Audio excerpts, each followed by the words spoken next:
Hello guys, what is up? I am Sensity and welcome to our Rentu Research Wing Nightmare Breakdown.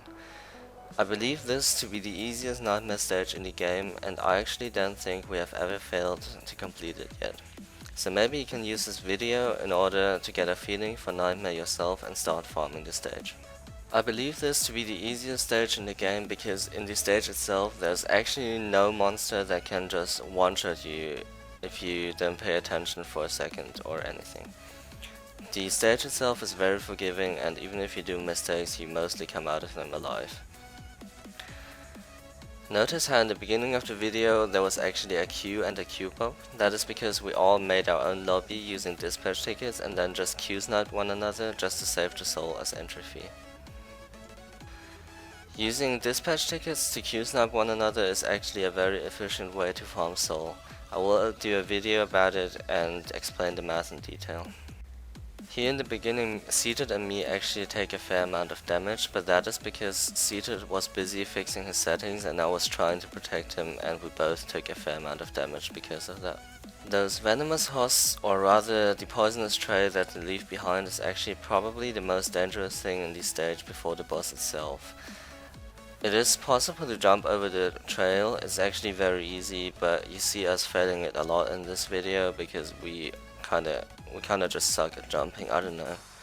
The second threat in this stage are those unstable hosts. They are the suicide bombers of this stage, and they are the reason why we brought Demeanors along, because silence actually cancels and disables all attack or ability patterns and animations of the monsters.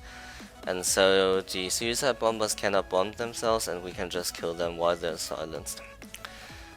And we brought Vita along because she is probably the best healer in the game, and her ult can save your life so many times, and you can just tag out during your ult and heal both of your characters, and her abilities heal a ridiculous amount of HP as well.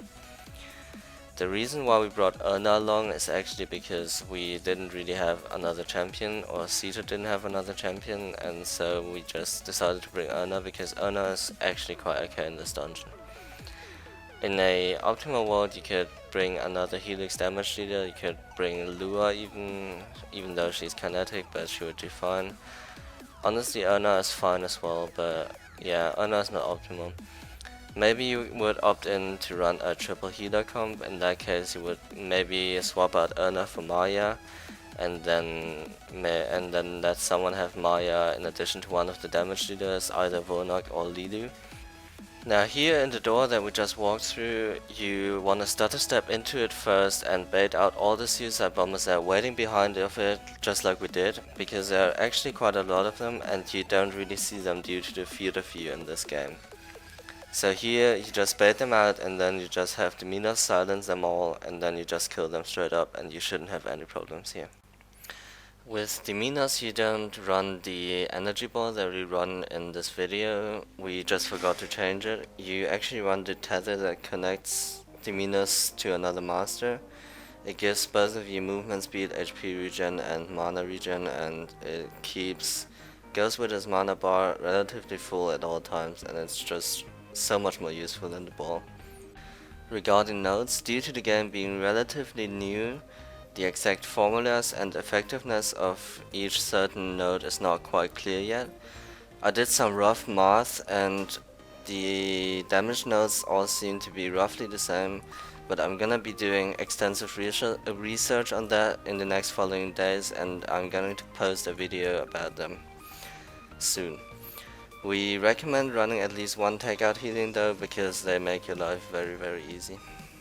Apart from that, you can just run any damage nodes or achievement scaling nodes that you feel like running. They should all be roughly the same, but I'm gonna be doing the detailed math very soon. The probably most important thing in this stage is actually just to keep moving at all times. You don't have to go anywhere specific, you just keep moving, just keep circling around and jump over the poison trails, because they actually do a lot of damage. Because there are a lot of mobs in this dungeon that either shoot very small projectiles or jump at you, and if you just move you can almost never get hit by them. Now you get into the normal map segment, and it starts out with a very narrow floor, and you're gonna want to avoid pulling too many mobs at once. You can walk forward and pull all mobs at once and pull them backwards, but if you're inexperienced or inconfident in doing this stage, then just do it slowly, because pulling all these mobs into this narrow floor can actually get you killed. This can be kind of difficult because there are a lot of these monsters that leave behind the poison trail, and if you're not careful enough, you can get trapped in like a barrier of poison trails and you can actually die to that. But if you're gonna take it slow, you can just wait for the poison trail to run out, or you can just not pull too many monsters at once. There are some suicide bombers in this one where the silence of the Dominos helps a lot again. Also, if you pull a lot of mobs at once, the silence field of the Minos is actually very large, and it will hit almost all of them at once, which enables you to pull many mobs once you're confident in running this stage.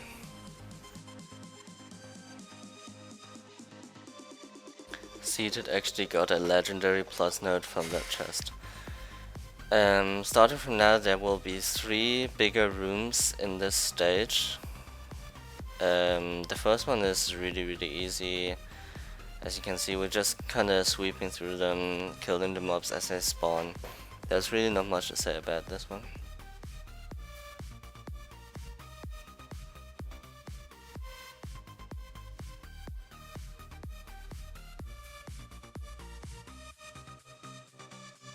Here again you can see me failing to jump over a poison trail, but I can assure you it is incredibly easy to jump over them. We're just really terrible at jumping for some reason. You can actually practice jumping and dodging and stuff in master minigames like rope jump and bullet hell. They are actually somewhat useful for nightmare dungeon preparation. The issue with master minigames is just that half of them are cancerous as hell, like the sprint course, or the floor tiles, or the balloon stage where you have the 2 teleporters. But it is what it is, so yeah. Also, don't forget Candy Rush. Candy Rush is the worst thing I've ever played, with no doubt. And always remember to use your tag out healing. It's really useful whenever a character of you drops kinda low or even just takes a little damage. You can just tag him out and let him passively regenerate, and then you won't have to worry about it. Also, if you use a character that uses a lot of mana and you don't have the Demonos mana regen thing, you can tag him out and the character will regen mana a lot faster than if you were playing him. Here in this room you actually want to focus the big guy with the shield that spawns in the top right corner. I just forgot about it and kinda went on and cleared trash mobs instead. Also the light starts going out, but you really don't have to worry about the light. The light itself doesn't have any benefit to you, apart from seeing better obviously. It doesn't harm or debuff the monsters in any way. It will debuff the boss, but that is another thing. Yeah, just leave the light off. In the next room there will be a generator where you can turn the light on, but it's just not worth the time. It's especially not worth it because the light doesn't stay on permanently. It's just like turned on for 10 seconds and you spend 3 seconds on the generator for it, and it's just really not worth it. Here comes the mid-boss. He is really small and sometimes becomes a little hard to see, especially because the light is off. But apart from that, he's not strong or anything. He doesn't have any KO abilities. He really is nothing to worry about. The only thing about this area in particular is there will be suicide bombers. I think there will be at least one. They can spawn a lot more than one. And you kinda want to look carefully because in the dark the suicide bomber is not really distinguishable. But yeah, as long as you pay attention, that shouldn't really be a problem.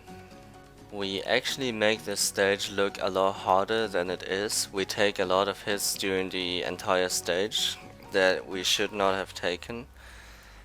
It's just that This is so incredibly easy that you can afford being somewhat unfocused and doing some mistakes every now and then and taking a hit here and a hit there, because you will just, it's highly unlikely that you will actually die. The boss itself is a different story. The boss is kinda stressful, but we'll talk about that when we get to him. We actually turned on the light for a few seconds there, but it was just to show you how incredibly unworth it is to turn on the light. You spend time on the generator and it's on for such a short period of time. Just don't bother with it ever. So for the stage itself, Dominus proved to be incredibly useful on several occasions, and Vita will prove to be almost vital for the boss. She's not, you can do it without Vita, you can do it without a healer at all. But for the beginning, Vita is really great at the boss because you can just dodge entire attacks and abilities simply by Vita ulting. So we definitely recommend running both Vita and Dominus. For the damage dealers, you can honestly run whatever you feel like running and whatever you're comfortable with, as long as they're not ardent. Also, don't run Juggernauts or melee damage dealers, they just make your life terrible and you're gonna get clapped. Now, the boss has the annoying habit of vanishing sometimes. Ghost Widow, Drain, and her AoE damage overtime is really great for the boss because they just stick onto him even if he vanishes and you keep doing damage. And yeah, the laser that you just saw is the reason why Vita is really great for beginners running this dungeon, because the laser can spawn right inside of you and it can be sometimes difficult to dodge it, but you can just entirely avoid it by Vita ulting. He does that dash ability a lot and he spawns shadow clones that mimic his abilities and attacks. They can actually be attacked and killed, but just don't do that. There's really no point. They respawn, or rather he makes new ones every time and there's no point in it at all. Just focus the boss itself. The generator that you saw earlier is what stuns the boss and it turns the light on. Yeah, one of you has to run to the generator and makes the generator connect to you, and then he has to run over to the reactor or whatever it is called and has to bring the lightning there basically. He cannot get hit while he does that, because if he gets hit it will stop and the generator will go back down and you will have to wait a while before it comes back up again. Those mines, you want to stutter step into them and step out of range immediately. They do a lot of damage, but you just want to proc all of them so that when the next time the generator comes up, the one that does the generator has a clear path to run over and does not get hit by mines while he does that.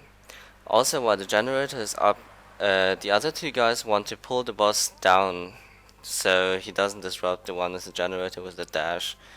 To the one playing Vita, I would always recommend saving all the ult gauges for Vita, so you can ult yourself and dash to a teammate and ult him if they drop low and the laser comes, or if they are endangered by any other thing. So really the boss will go down eventually. He's not that tanky, he doesn't have a weak bar, so you don't want to save skills for a weak bar either.